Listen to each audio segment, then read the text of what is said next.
Good morning, dear class. We have finished with the exercises of chapter Respiration in Organism yesterday. Today we are going to write short answers in our notebook, science fair notebook, very neatly and carefully. First question is define respiration. It is the process by which digested and absorbed food is oxidized to release energy.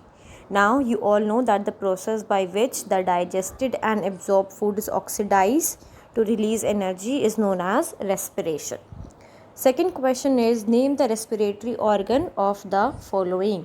Now here some of the organisms are given to you. You have to name the respiratory organ in them.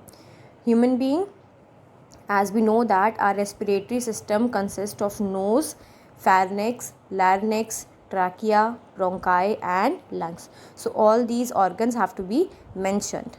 In cockroach it will be either trachea or air tubes. In fish it will be gills. Next question is what is the function of hairs in nostril? Now you might have noticed that in our nose, in our nostril, there are a very thin hair present. These are known as cilia, and what is the function of this?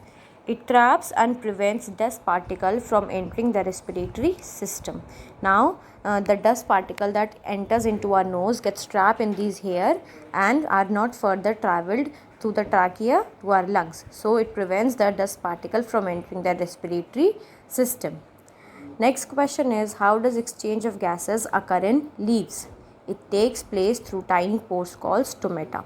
Now exchange of gases takes place through very tiny pores called stomata. Next question is what is transpiration in plants? Now you are asked the question what is transpiration in plants? The loss of water in the form of water vapor from internal tissues of plants is called transpiration. Now it is clear that the loss of water in the form of water vapor from internal tissues of plant is known as transpiration. This last word is transpiration. Please complete it. The spelling will be transpiration. This was the explanation of short answers. I hope you have understood them.